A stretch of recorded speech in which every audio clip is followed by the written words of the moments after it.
What I would actually say, let's start off with the concessioning of that, where you have FAN as an existing, still owning that asset, where you now have an airport management company come over to manage, professionally manage this airport. There are actually lots of them, without mentioning names, there are lots of airport management companies around the world. That's what's been done around the world now. Concessioning has been problematic in this climb. You and I know that.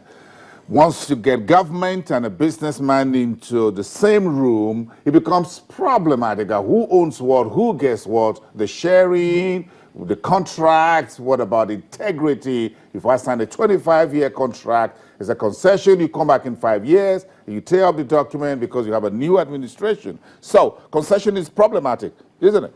It has been, and particularly in Nigeria. Yes. We've had, it's still ongoing with MM2. Yes. However, I believe it actually had been thwarted at the inception. If the process, we're not reinventing the wheel here. We actually have concessioned airports, and airports being managed by companies around the world. What we have to do is have a transparent process. Once we have a transparent process where that airport is actually diligently evaluated, we evaluate that airport, we look at the strategic master plan, we look at the forecast, we look at the demography, we look at the existing assets. Then you have a real professional company or an organization with due diligence, evaluate that asset and actually help with the transaction advisory. With that, once that process is transparent and thorough, you have an investor that's actually have that comfort level to actually bring their millions to come and do this. There are lots of money out there, and you've seen it happen in Gatwick. Investors, but they actually had to have that reassurance, and again, which is really particular, the goodwill from the government. With that, it gives them the leverage and all without to actually put their money in here. Aren't business people scared of doing business with the government when it comes to this? So they would rather say, look, just privatize it, sell it to me, and that will be good. I don't want to have just have a single handshake and money change hands and we part ways. I go manage it, because doing concessioning means that we have to talk to each other continuously. We've seen a number of concessioning and PPP, in particular to Lagos, from the local to the international, that have gone really, really sour in recent years. Yes, but the challenge there, and people would say selling off, the airport is seen as a commercial business. So the downside, which is the corner of that, is actually they'll see that the person just wants to get his investment out quickly. But when you have government, there's an oversight which has been done by NCA and obviously by the airport authority as well. You have stakeholders there. So that would actually limit that investor to an extent. Don't you think we have too many agencies at the airports like we have in the seaports? In my opinion, I don't think we do, but it can be streamlined, whereby we're talking about passenger experience and passenger facilitation. It's actually being able to say there's the need for immigration, police, customs to be there. They're the key ones. Purposes, yes. And for them to be there, they have to be there. But you have FAN, you have NAMA, you have NCAA, and everybody take a piece of the pie, which is the ticket. So folks say, look, it's very expensive to fly Lagos, Abuja, whatever, because if I take a calculator, the real actual ticket cost is just very small. I hear what you're saying. Talking about ticket charges, it's actually being able to be competitive.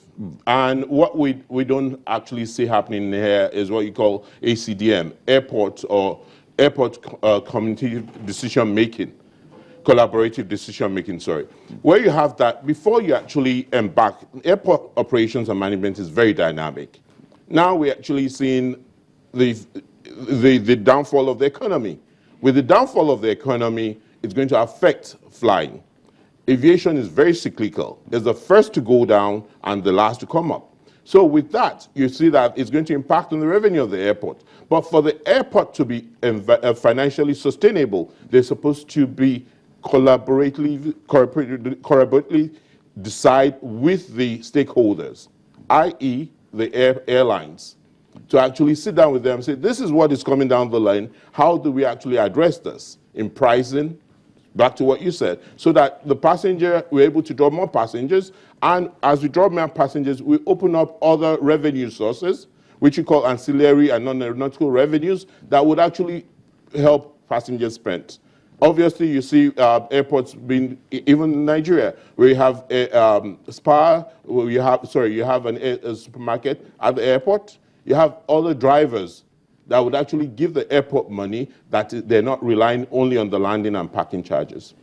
The government plans to privatize part of the airports, some of the services. Do you think that is still the way to go? Do you think that will help with, perhaps for the MMI in Lagos, the new one being built, and the one in Abuja?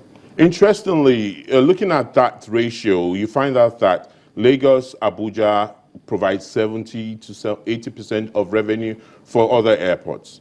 Airports in Nigeria are not social service infrastructure things. So what you actually find out is you have to, if you have to privatize, bringing us to what process are we going to use? Is it going to be just 5 airports? Lagos, Abuja, Kano, Enugu, the international airports, or we clusterize these airports? Having them, because you find out that some of these airports actually are not economically viable. Akure, how much people travel to Akure? How much people travel even to Bauchi? Or, well, how many people travel to Sokoto? How many people travel to Yobe? So you find out these airports, or Maiduguri now, you find out that these airports are not financially viable, so the sustenance is from these other airports that are capable. So when you're privatizing, are you clusterizing and picking the airports and say, for you to buy this, put this with you in the same basket, so that would help?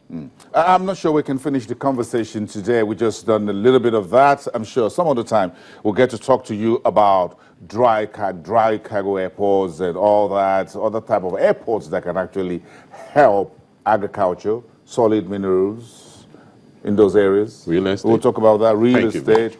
Tayo Jury, thank you very much. My pleasure. An aviation industry expert talking to us. My The conversation continues after the break. We've got to talk to the man from Bicotany. We'll get to talk more about privatization, commercialization, and getting in bed with the government. How cozy or otherwise is it? We'll talk to this man who will give us some first-hand experience. We'll be right back.